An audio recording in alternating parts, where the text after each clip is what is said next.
Yamada was just an ordinary office worker, heading to work in the morning and gaming at night. That was until today, when he finally got sick of the game he'd been playing for the past 5 years. Sure, he'd conquered it, but it left him unsatisfied. Yamada craved a game so ridiculously hard that it would take him 5 years just to beat it. Right on cue, a pop-up appeared on his screen advertising a game that was different and promised no ending in sight. Immediately intrigued, our protagonist dove right in. He meticulously selected his starting character, maxing out the star rating. His main class? A summoner, a rank even higher than the Demon Lord title. The starting setting? An underdeveloped serf. Didn't faze Yamada one bit. He hit start without a second thought. The next thing he knew, he was reincarnated into another world. A newborn baby, crying his lungs out. His parents were overjoyed. This was their first child after all, so every little cry sent them into a tizzy. His father named him Alan. True to the game's setting, Alan's family and all their neighbors were dirt poor. His parents took meticulous care of him, and honestly, this whole reincarnation gig was pretty sweet. Poverty? Not a problem.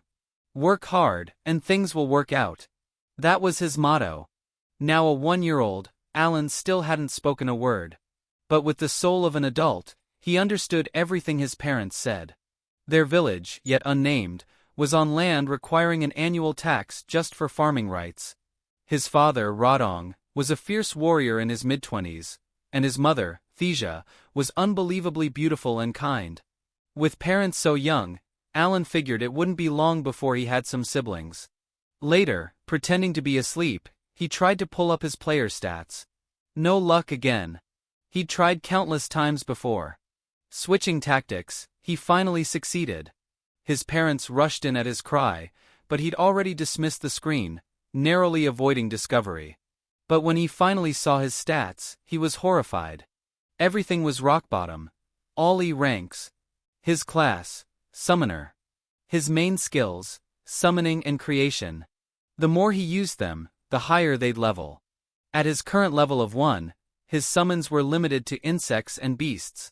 Just then, a letter arrived from the creation god, Elmi, apologizing for a game bug that delayed his magical textbook. Whatever. Eager to experiment, Alan tried his summoning skill but got nothing. No formula. Looked like he'd have to figure it out himself. He started with creation, and poof, an insect card materialized. He was about to summon a grasshopper when his mom walked in. Quick as a flash, he feigned sleep. This baby body was exhausting. Time to rest. Morning came. Dad was off to work. Mom handled the house and watched him. The moment Thesia stepped out, Alan whipped out his grimoire. He summoned a low-level insect. Light filled the room, and a grasshopper appeared. Alan worried it wouldn't obey. And he was right. This dumb, low-level insect ignored his commands entirely until he named it Denka. The upside? Summoned beasts boosted his stats. Pretty sweet. His triumphant yell brought his mom running, and the grasshopper chose that exact moment to crawl out, scaring Thesia half to death. Outside, Rodong and the other men were hunting. Inside, Alan kept experimenting, creating a mouse. Korosuk was just as dumb as Denka. Its only skill was running fast. At least it listened a little, making it marginally smarter than the grasshopper from hell. This world was crawling with powerful magical beasts. These two wouldn't even make a snack for them. At his current level, he could only summon 2 creatures. The real benefit? The stat boosts. They made him way stronger than any normal kid. The downside? Leveling up was 10 times harder for him. Just then, his father returned, covered in blood. Thankfully, it was just from a wild boar he'd hunted. Rodong proudly showed off his kill to the family. It was hunting season, time to stockpile for winter. Dad offered to take him to see the boar, and Alan eagerly climbed onto his shoulders. Seeing the outside world for the first time was exhilarating. His father pointed out a flock of alba herons, explaining their migration north signaled the coming autumn. Alan's parents had named him after these very birds, hoping he'd grow up as free as they were, able to go anywhere. They reached the boar. Alan couldn't help but shout. The thing was massive. No way he could beat that yet. One of his father's friends, Da, came over to chat. Everyone praised Rodong, who just humbly said he got lucky. Alan politely greeted the kind neighbor, surprising the blonde man. His own kid, Greena, the same age, was nowhere near this well-behaved. Alan asked how tough the boar was. Turns out, it took 5 men to take down a C-rank monster like that. Fast forward 3 months. Alan had hit level 2, and he was pumped. He could now create G-rank creatures and unlock the fusion skill. His summoning slots increased, meaning his stats would double. That night, he ate like a horse to build up the mana required for fusion. After dinner he tried, but failed miserably. Couldn't even summon a G-rank beast yet. He facebombed, cursing his choice of hell mode difficulty. More time passed. He finally created 2 new summons, Pianta and Mobyasuk. He fused them, creating a new creature he named Chppy. This bird was way smarter than those other idiots. Its skill? Mimicry. Perfect for tricking enemies. The green frog's skill was provoke, and the mouse thing's was digging. Now he could create pitfall traps. To be a top-tier summoner, he had to master every creature's stats. And memorize countless more skills later. Headache incoming. Plus, at his current level, he couldn't fight wild beasts. Just then, the neighbor girl showed up, demanding a spar. Every single day. Greena, the pink-haired menace, was stronger than him despite being, well, not the sharpest tool in the shed, but a prodigy with a sword. He gave it his all, but still couldn't beat her. His wooden sword snapped. He took a beating until evening. His mom was now pregnant with their second child, so Alan tried helping with chores. That evening, he asked his dad if he could go harvest potatoes in Mom's place. Her belly was huge. His parents were touched by their thoughtful son, but Mom insisted he was too young. He'd have to work soon enough. For now, he should just be a kid. Born a serf, hard labor was his destiny. If he were a dad, he wouldn't want his son working young either. Thesia asked why he'd been throwing rocks at trees lately. He said it was to protect her and the baby from any beasts that might wander out of the forest. The real reason? He was hoping to learn a new skill. His mom noticed how close he was with Greena, and mentioned they hoped the upcoming appraisal ceremony would bring good news. It was a ritual at age 5 to determine a child's talent. If lucky, Alan could escape serfdom. That piqued his interest. Winter came. Alan could now sustain a summon for a full day. The battle-hungry Greena still came by for daily spars, which he always lost. One day, Thesia walked outside, and a grasshopper latched onto her leg. She screamed in terror, and went into labor. Greena ran to get her mom. Alan frantically boiled water. The 2 clueless fathers were useless. Thankfully, Greena's mom arrived to help. The men were banished outside to pray. They woke at dawn to a baby's cry. Alan had a baby brother. His father named him M. His mom asked if it was another beast-inspired name, then laughed with pure joy. Alan, however, wondered why he'd been reincarnated. He didn't miss his old life, nothing there to miss. But now? He had a family, a little brother. He didn't know the future, but he knew one thing. He had to free them from serfdom. Alan turned 5. His father took him to the mandatory appraisal ceremony. Whether serf or noble, every child was tested. If Alan had talent, he could escape his class. Competition was stiff. Every family had tons of kids. Greena, his same age, was the strongest candidate. They walked to the commoner's village together, wide-eyed. The pink-haired girl dreamed of becoming a swordsman and joining the knights to help her parents. The ceremony was at the church, packed with kids. Everyone wore nice clothes. Alan was in rags. His rare black hair and eyes drew stares. A church official announced that the goddess of creation gave everyone a chance. Even serfs could become heroes, like the Saint Classis or the Holy Sword Diver. Alan knew this from his research. Strong people often came from humble beginnings. All classes were equal at the ceremony. Inside, statues of heroes lined the walls. Among them, Elmi, the god of light, who was also the game's administrator. The ceremony began with the village chief's son. His talent? Merchant. His father cried with joy. Talent was talent. Alan casually opened his grimoire. No one else could see it. Some kids with no talent left in tears. Those with combat talents were set for life. Finally, only Greena and Alan remained. Greena ran up, and the appraisal orb glowed brightly. Her status screen revealed a holy sword talent. Everyone was awestruck. A miracle! This would shake the whole nation. Her father was speechless with joy. Alan wasn't surprised. She was insanely strong. He stepped up next. The orb glowed even brighter. But the result? Nothing. The priest bluntly stated he had zero talent. His father's face fell. Alan checked his own screen, and saw his summoner class was misspelled. That must be why the appraisal failed. Back home, his mom and brother were waiting. Though disappointed, Rodong assured him he was still their beloved son. Living with his family was pretty great actually. That night, he pondered. All his stats were E, because leveling was brutally hard. He was the only one playing on Hell mode. Anyone else would have quit. But Alan, a seasoned gamer, embraced the challenge. Hard mode was where the real fun and glory were. The next day, Alan sensed something off about his father. They went to Greena's house to celebrate. Greena was ecstatic. Holy Sword was even better than swordsman. Her family was already treated better, even receiving some wine from the village chief. Rodong, who loved to drink, seemed annoyed. Alan figured he was jealous. The two men with sour faces grudgingly offered each other drinks. Then the bickering started. Rodong had earlier threatened to cut ties with his best friend, shocking their wives. But he had a reason. Greena's family would surely rise, maybe even become nobles. They wouldn't need to waste time on serfs. Da grabbed him by the collar, saying it was none of his business. A heated argument erupted. Alan nudged Greena to intervene, but their moms stepped in first. One stern word from them, and the two men shut up. Alan asked if they always fought like this. Yep.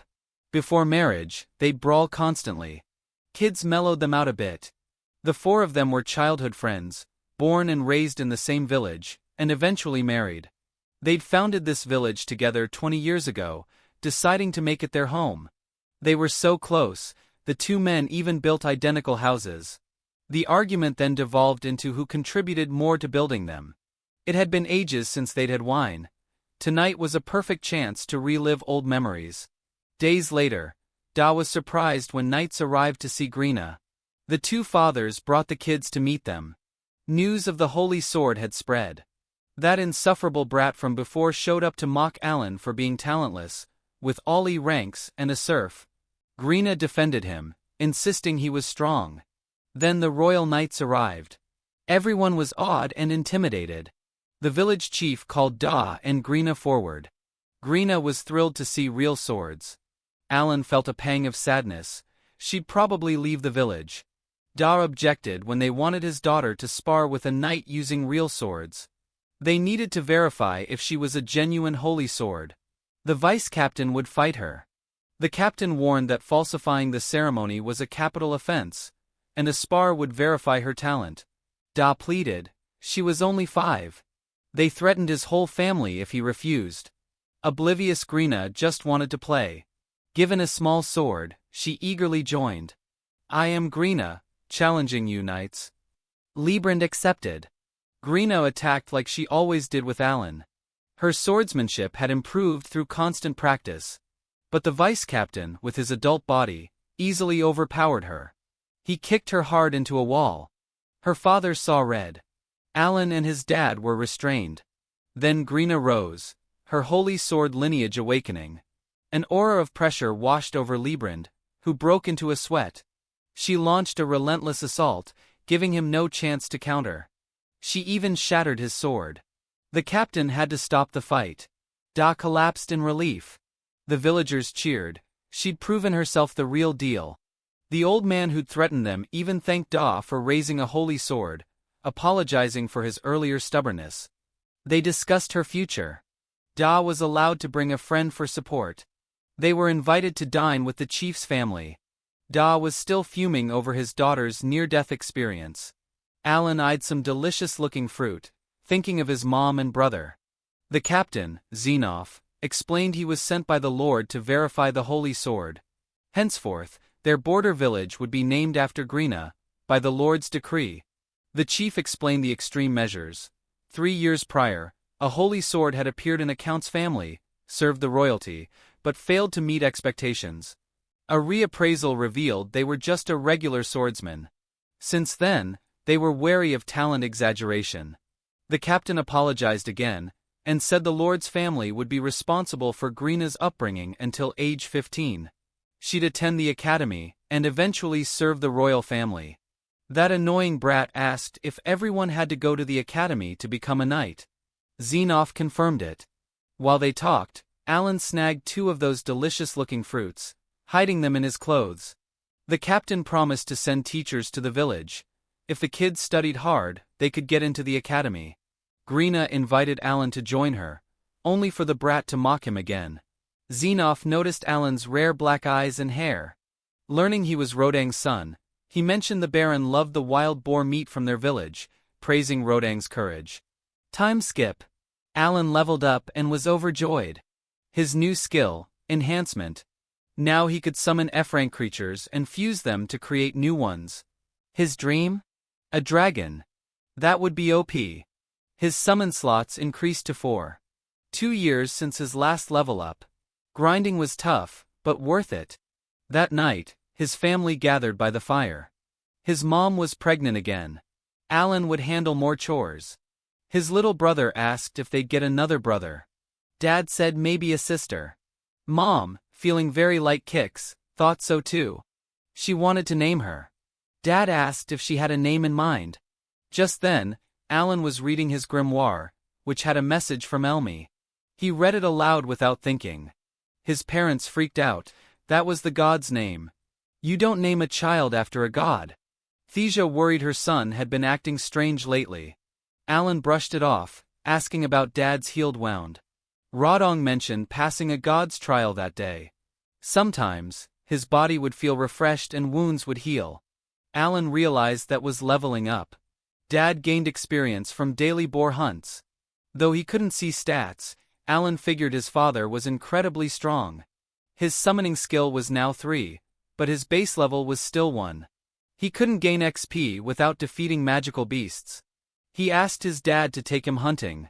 Rodong flatly refused. Too dangerous. People died. That night, with his brother asleep, Alan checked his messages. A system display bug was fixed. They'd also sent a prophecy to the Pope about him, announcing his presence. His E ranks were due to Hell mode. In normal mode, his stats would be like this, comparable to Grina, the Holy Sword. His efforts paid off. He focused on enhancing his summons. The dumb grasshopper evolved, its core stats increasing. Denka glowed when summoned, unchanged in size, but tougher. Summoners weren't just about quantity. Thesia walked in, saw the grasshopper, and stomped it into oblivion. The next morning, Rodong went hunting. Alan pondered card enhancement. With enough mana, all cards in storage could be enhanced.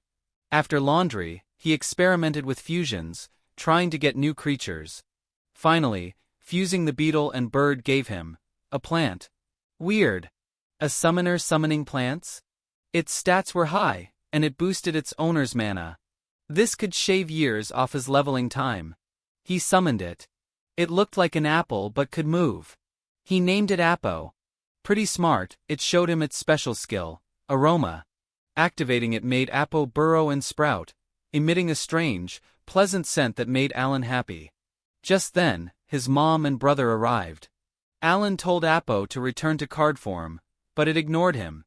The plant remained, and his mom and brother saw it. They loved its fragrance. Later, Grina trained him, aka, beat him up. She was much stronger now, but sensed Alan was too.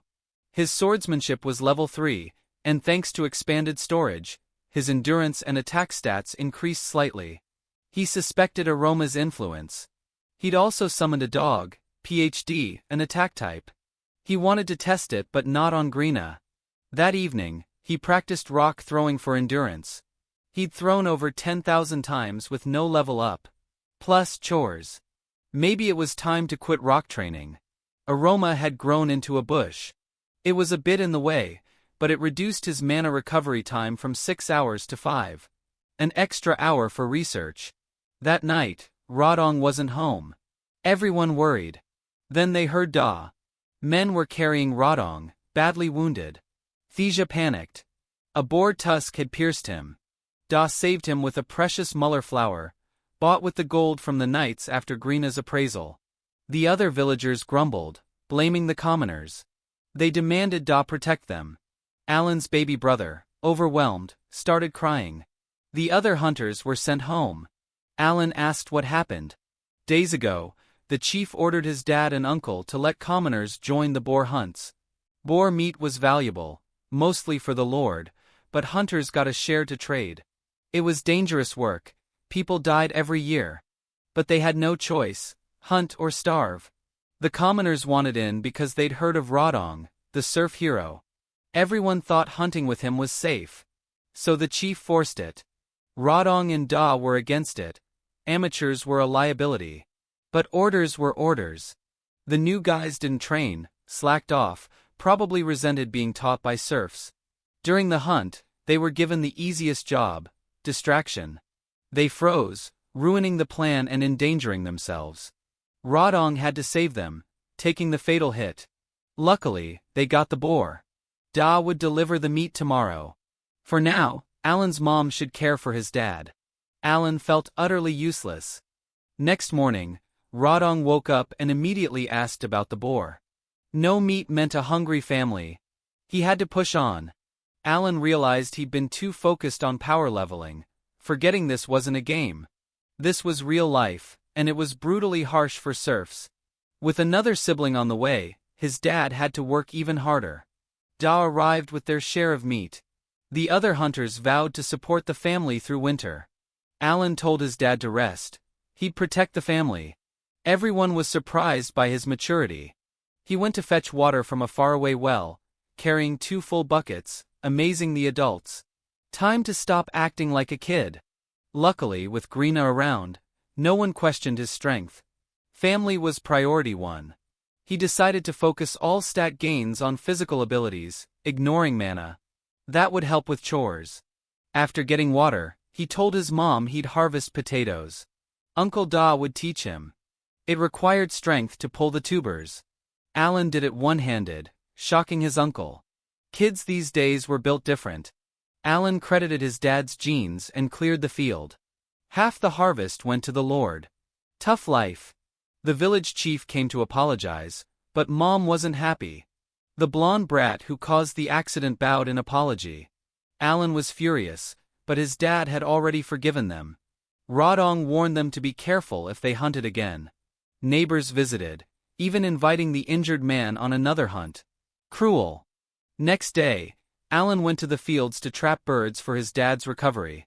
He created a flat area and summoned a bunch of frogs. Their provoke skill would lure prey. He knew it was a dumb trap, but even a few birds or ducks would be great. Nothing came. Then a bird dove down. From afar, it looked small. Up close, it was the size of an elephant. It annihilated his frogs. B-rank monster, too strong. He tried to retreat, but with his newly enhanced cards, maybe he could do something. He chucked a rock at its head, then whacked it with his wooden sword. Useless. Summoned his dogs. They were quickly destroyed. He was getting wrecked. Summoners are weak without their summons. His stats plummeted. The giant bird pinned him down, pecking relentlessly. Desperate, he summoned 2 leech-like insects that drained its energy. The alba heron weakened. He escaped.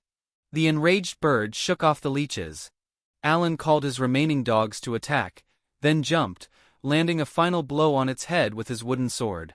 It died. The grimoire announced his victory, awarding him massive XP. He dragged the carcass home, astonishing everyone. Mom asked what happened. He said it fell from the sky. Not a lie, it did dive bomb him. Dad asked about the cuts on his face, worried he was more hurt. He wasn't. Uncle Da was amazed he'd killed it with rocks and a wooden sword.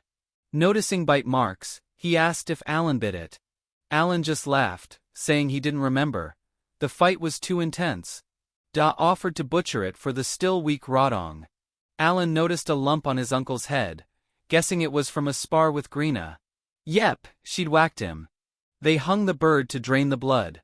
It weighed about 50 kilograms, but after removing feathers and organs, only 20 kilograms of meat remained. The wings were valuable. They'd have to pay a 50% tax to the chief. Highway robbery.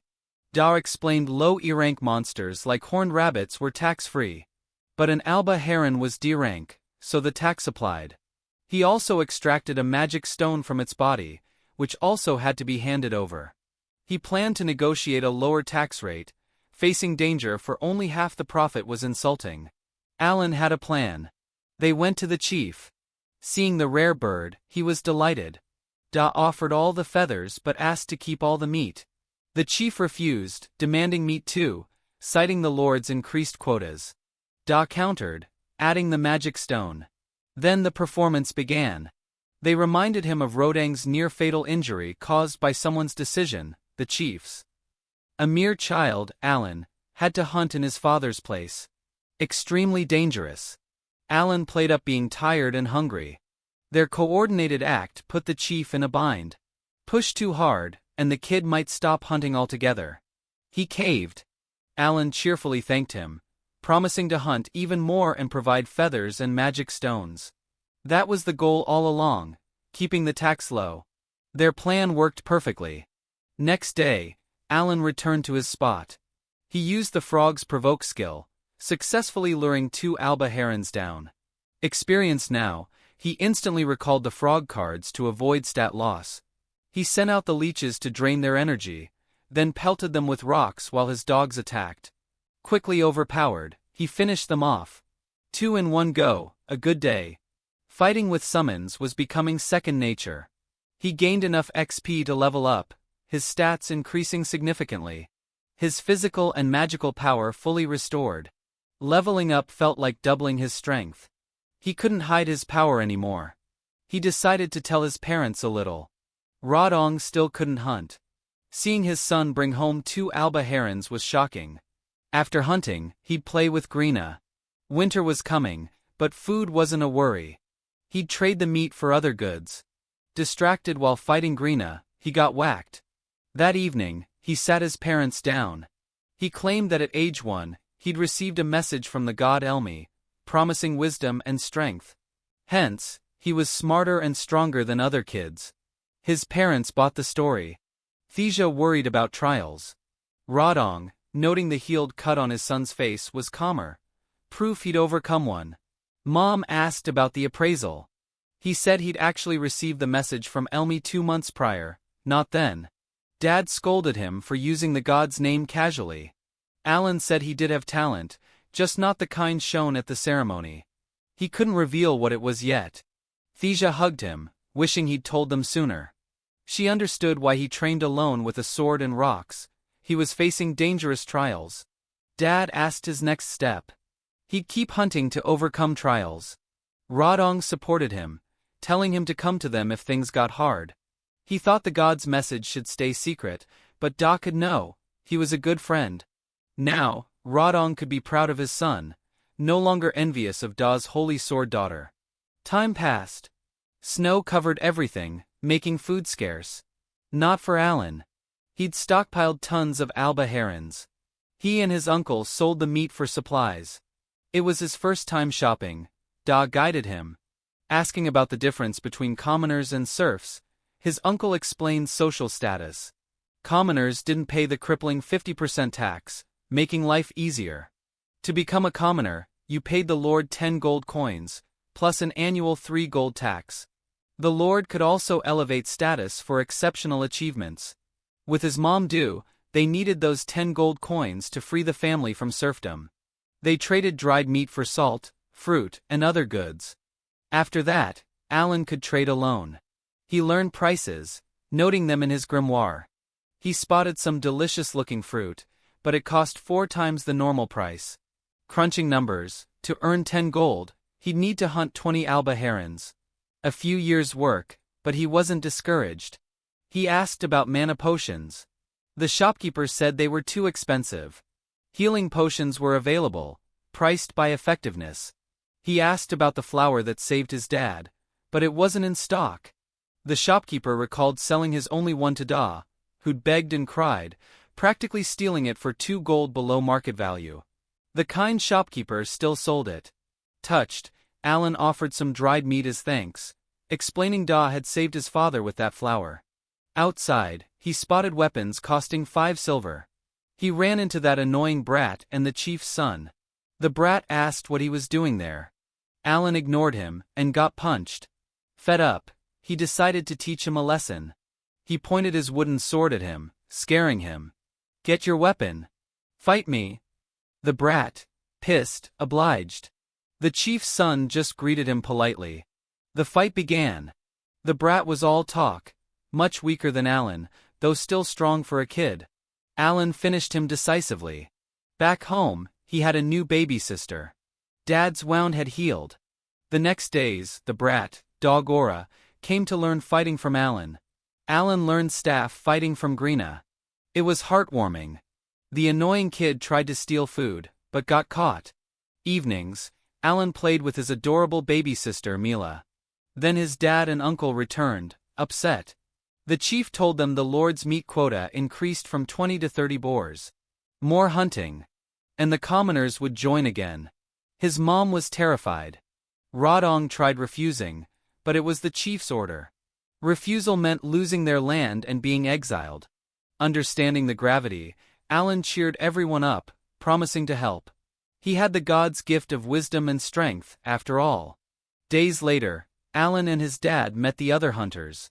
Rodong apologized for worrying them, but he was fit to hunt again. Bringing Alan was discussed. He'd just watch. Alan was thrilled. He could learn. Most importantly, he wouldn't let anyone get hurt again. The blonde kid who caused the accident pledged to do better. Da rallied everyone. At age 7, Alan finally left the village. A huge step. He gazed at the White Dragon Mountains, where boars descended in autumn to feed. And the white dragon lurked somewhere up there. They reached the staging area. Rodong gave instructions. Alan and the other commoner kids hid safely. Da's team restrained a boar while Rodang's team flanked for the kill. Textbook surf hunting. Alan was pumped. The commoners joined in at the end, stabbing the already down boar. They felt themselves level up, gaining strength. Just as Alan thought, the C-rank boar gave them plenty of XP. He, the spectator, got nothing. You had to deal damage. Back home carrying water, he was asked about joining again. He announced he'd go every day from now on, asking 2 guys to convince his dad to let him use a spear. They knew Rodong would freak. One, whose pregnant wife kept him from hunting, was a professional butcher. Alan took him home and showed him his stockpile of unbutchered alba herons. Simple job. Butcher them all. Payment: half the meat from each one. Too good to refuse. It wasn't laziness. Alan needed to accelerate his progress to get those 10 gold coins and free his family. Next day, hunting resumed. 2 new commoners joined. Alan wondered why the Lord needed so much boar meat. A boar charged. Da's team did their job perfectly, letting the newbies get hits in for XP. This time, Alan snuck in some damage by summoning Denka nearby to get stepped on by the boar. Damage counted, XP gained. He leveled up to 3. Summons could appear anywhere within a 10-meter radius. It was a bit rough on Denka though. 2 months later, Greena and Alan were invited to the chief's New Year's feast. They got gifts, a huge win. After hunting 50 boars for the Lord, their hard work paid off. Both families gathered to celebrate. The chief had thanked the hunters for meeting the quota. Rodong thought hunting 60 next year was doable, thanks to Alan's training plan. Uncle Da noticed a bottle behind Alan. It was alcohol. The 2 men's eyes lit up. Alan had planned this. He'd let them have it if they'd continue training him and his brother in spearmanship. Da immediately agreed, even offering to let him use a spear for boar hunting if he won. Rodong realized his son had set them up. They arm wrestled for it. Alan was confident. His attack-boosting cards and level 6 strength made him strong. He beat Da easily, shocking everyone. Then his turn with Dad. Rodang's calloused hands spoke of years of hard work. It was close, but Dad's C-rank strength won. Alan handed over the alcohol. His parents worried he'd be sad, but he wasn't. Dad was just that strong. Later, a drunk dog got rowdy and was promptly subdued by his wife Matilda. Alan finally understood where Grina got her strength. Days later, Alan's summoning skill hit level 4, his grimoire level 3. He unlocked E-rank creatures and new species. With the extra stat boosts, he could probably beat his dad in arm wrestling now. He also discovered a new skill, storage. He experimented, finding it had seemingly limitless capacity, and was incredibly convenient. Why would the system give him such a crucial skill now? Something must be coming. Thesia found him deep in thought, but he brushed it off. Outside, he tried summoning a new creature, but it required a magic stone. He snuck into the house, grabbed his saved-up stones and used storage on them. A new insect card appeared, a large butterfly. His mom called, and he hid it behind his back few. Later in the field, he summoned a saber-toothed tiger. Even he was intimidated. Amazing stats. He named it Tama. Fusing the tiger and butterfly created a new bird. More summons required more magic stones, but small E-rank rabbits had vanished from the village outskirts. Next day, his friends visited. He asked Pelmoas about magic stones. His knowledgeable friend explained the capital had plenty. They were used for magic items. D and C-rank stones were most common. E-rank were cheap and plentiful. He even picked one up for Alan. With the villagers' help, Alan gathered enough E-rank stones to summon 5 new creatures. Then he imagined a scenario: a charging boar, his new butterfly's hypnosis stopping it, Tama killing it, another boar stopped by Kabio, the tank. Then he snapped out of it. In this game, he had to learn to fight alone, with no guide. Each summon had a role: attack, defense, support, healing, scouting. He had a full party now. Storage held the stones, so he wouldn't carry them. The thought of commanding an army of monsters was exhilarating. Days later, the chief summoned Alan and the 2 adults. The Lord was visiting next week. He demanded 50 boars, and now wanted to watch the serfs hunt. Da wasn't happy. Rodong wondered why his son was summoned. The chief explained the Lord needed an attendant, and he'd chosen Alan. His son was useless for that. Alan had to learn to host VIPs. His reputation for cleverness, which had led to the successful hunts, preceded him. The chief trusted him. Alan wasn't thrilled, but staying a serf meant staying trapped. Hunting boars and alba herons would take 5 more years to earn the 10 gold. Dad said he could refuse, but Alan wouldn't miss any opportunity. If the Lord liked him, maybe he'd get a reward. The Lord arrived.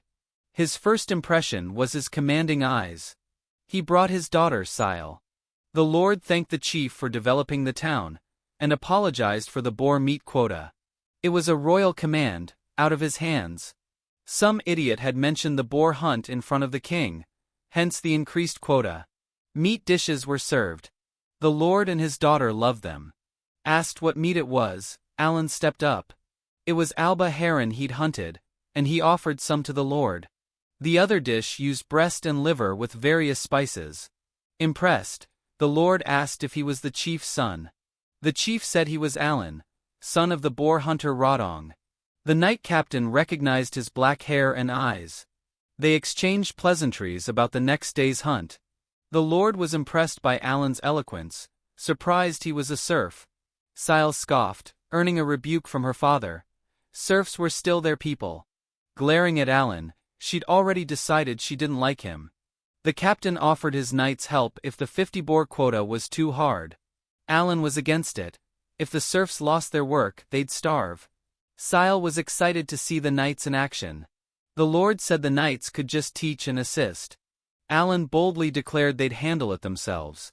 Shocking everyone. The hunt began. Sile rode with the steward, excited. The serfs had built a small tower for the Lord to observe. Alan explained the forest. The serf warriors assembled. One group wore armor, surprising the captain. Leftover hides and tusks from last year, Alan explained. The decoys, built for speed, wore light gear. Luring a boar from a herd of hundreds was tough. The captain asked about Grina, the holy sword. She was as strong as an ox. She'd enter the academy next spring. They needed to prepare her. A decoy successfully lured a boar. The hunting method had evolved. Safer, with better gear. Da's strong team blocked the boar with shields made from tough boar hide. Rodang's team used longer spears for safety. Rodong delivered the killing blow.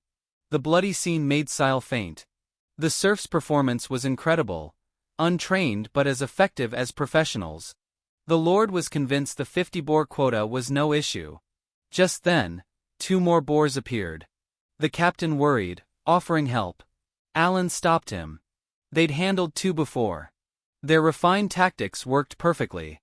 The only reason hunting was hard before was their lack of gear, thanks to the 50% tax. Alan's strategies compensated for poor equipment. They killed both. 3 boars in one session. The captain noted only 47 left. Alan corrected him. They'd already hunted 7. So 43 left. No need for the knights.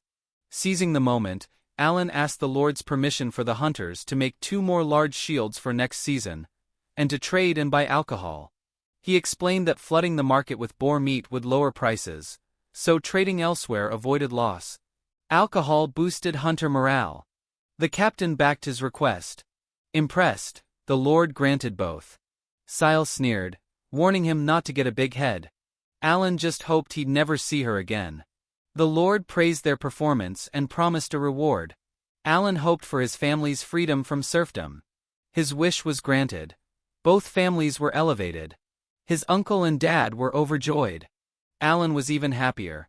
He'd saved 10 gold and could focus on hunting and leveling. His ultimate goal, the White Dragon. The Lord also decreed that serfs who contributed for 5 years could become commoners. Confident in their quota, he returned to his domain. The steward asked about their dangerous hunting tradition. Da explained that 15 years ago, when their village had only 50 serfs, wild boars were destroying their crops, threatening starvation. Rodong proposed hunting them for food. With only crude knowledge and tools, all the men went. They caught their first boar, but lost a friend. Rodong, who proposed the hunt, felt responsible. That's why he was so protective. The Lord sympathized, but insisted Rodang's decision saved the village. He wanted to reward this hero. Alan was thrilled, until his dad asked for Alan to work for the Lord. Alan's joy evaporated. Rodong praised his son's intelligence and capability. The Lord, already fond of the boy, and the steward agreed. Alan was hired to work at the Lord's manor. His dragon hunting dream? Dust. Working for nobles left no time for hunting and leveling. Sile was displeased, but couldn't overrule her father. Plus, they were commoners now. Alan tried to find an excuse, but seeing his father's tears of joy, he knew he couldn't. His family was overjoyed. Thesia was emotional about her eldest leaving. Neighbors celebrated. Grina came to say goodbye. To cheer her up, Alan challenged her to one last spar. Their fathers watched proudly. Usually, Alan got beaten. Today, he dominated the holy sword. He'd stacked every stat-boosting card he had. His speed was incredible. At 10, Grina would enter the academy and serve royalty. They might never meet again, so Alan wanted to make an impression. He won, but called it a draw, promising to settle it next time. His mom and baby sister cried. He promised to be strong and protect them. Little Mila didn't understand. He thanked the midwife who delivered all 3 siblings. His 2 best friends, despite their constant bickering, gave him a parting gift, a knife. Then, his parents walked him to the Lord's carriage, giving endless advice. Mom said he could always come home if it got too hard. He was seated with the Lord and his daughter. Watching his parents' figures shrink in the distance, he wondered when he'd see them again. They arrived at the Lord's vast mansion. Alan was awed by its size. He immediately started work as Sile's personal attendant. And the hazing began. They tried picking fruit in the garden, but couldn't reach. Alan suggested she stand on his shoulders. Secretly, he hoped she'd fall and get humbled. She tried an apple, hated it. She demanded they go to the market for a palate-cleansing fruit. Obeying, Alan saw a massive magical airship for the first time, mesmerized. Sile let him watch, then dragged him away. Next morning, he woke in his small room, where he'd grown some relaxing plants. Their scent boosted mana recovery. He ate with the other servants. Rickon, the head servant, asked about attending the young lady. Alan was too annoyed to answer. He asked about the hierarchy. Steward, maids, chef were high-ranking. Coachmen, gardeners, attendants like him were low-ranking. But they were all part of the Lord's household. That's why his parents were so happy. He was now considered part of the Lord's family. He served Sile breakfast.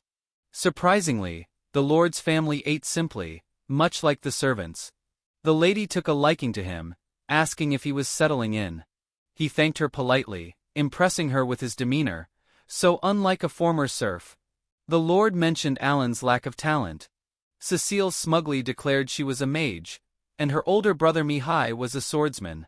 Only Thomas had no talent, which saddened him. His father would send him to the Nobles' Institute, but Thomas wanted to be like his brother. The Lord refused. The capital's academy was for the talented. The Nobles' Institute wasn't bad. It's where he met their mother.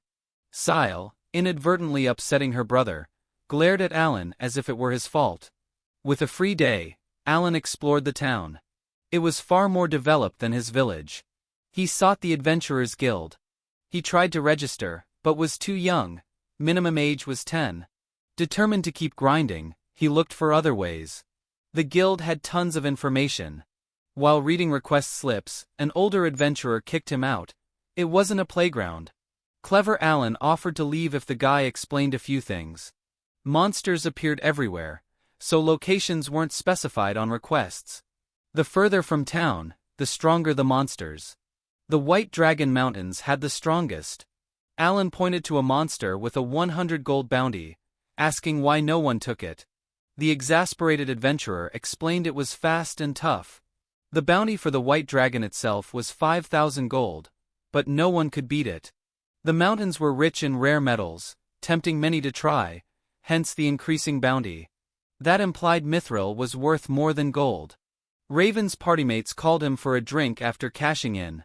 Alan thanked the kind adventurer for the info and left, satisfied. On his first day off before dawn, Alan slipped out to hunt. As a member of the Lord's household, the guards let him through the gate. He'd been waiting for this. Starting nearby, he sent out his eagles, his smartest summons, to scout. He summoned 5 more for coverage. Then Tama, the saber-toothed tiger, incredibly strong, but dumber than the eagles. He thanked Dog Aura for the short sword. The eagles located prey, a group of goblins. A miscommunication led them to a whole pack. Battle ensued. With Tama and his other summons, they overwhelmed the goblins. He brought out his butterfly to put them to sleep, making the cleanup easy. 5 goblins down, he gained enough XP, though less than a single boar. But it was less tiring and yielded magic stones. His summons hunted efficiently from dawn till dusk.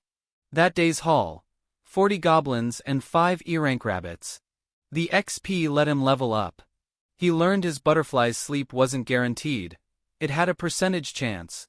D-rank stones couldn't summon E-rank monsters and vice versa. He needed stones of all ranks. His eagles guided him back to town, as they couldn't see well at night. A month later, Alan bought steel ball bearings for throwing. Rocks were ineffective. He'd hunted 4 more times, reaching level 14. Back at the mansion, the head steward called him in. The Lord was pleased with his work over 2 months, but curious about his early morning disappearances on days off. To avoid suspicion, Alan told the truth. He went hunting. As Rodang's son, hunting was in his blood. The Lord was impressed, calling him a true son of a serf hero. Seabass assumed he hunted E-rank rabbits and advised selling them to the Lord's estate for 1 silver each. Great news! Alan usually just discarded the meat. Next weekend, he aimed for 40 goblins and some rabbits for spending money. His eagles suddenly sounded the alarm, leading him to Raven's adventurer party in trouble. Goblins attacked. Alan threw steel balls, but they weren't one-hit kills. He couldn't use summons in front of witnesses, so he fought with his own strength. His attack stat of 100 was enough for D-rank monsters. He helped dispatch the goblins. Raven was down, having failed a god's trial. He couldn't heal without leveling up. His mage ally was out of mana. Alan produced a life grass, one of his new summons, and placed it on the wound. Raven survived. Rita and me were overjoyed. Alan healed the mage too. Raven recognized him from the guild. Alan hurried off to continue hunting. Grateful for being saved, they wanted to repay him. He just asked them to keep quiet about him, and if possible, gather 50 E-rank magic stones for him. Raven agreed, easily done in a week. Alan reflected that the expensive flower took a month to heal his dad. The life grass worked in seconds. The XP from the shared kill was different from soloing. But more importantly, his eagle had disobeyed to lead him to save people. It prioritized empathy over orders. It looked guilty, but Alan just patted its head. He loved it even more. Back home, Sile was waiting to torment him.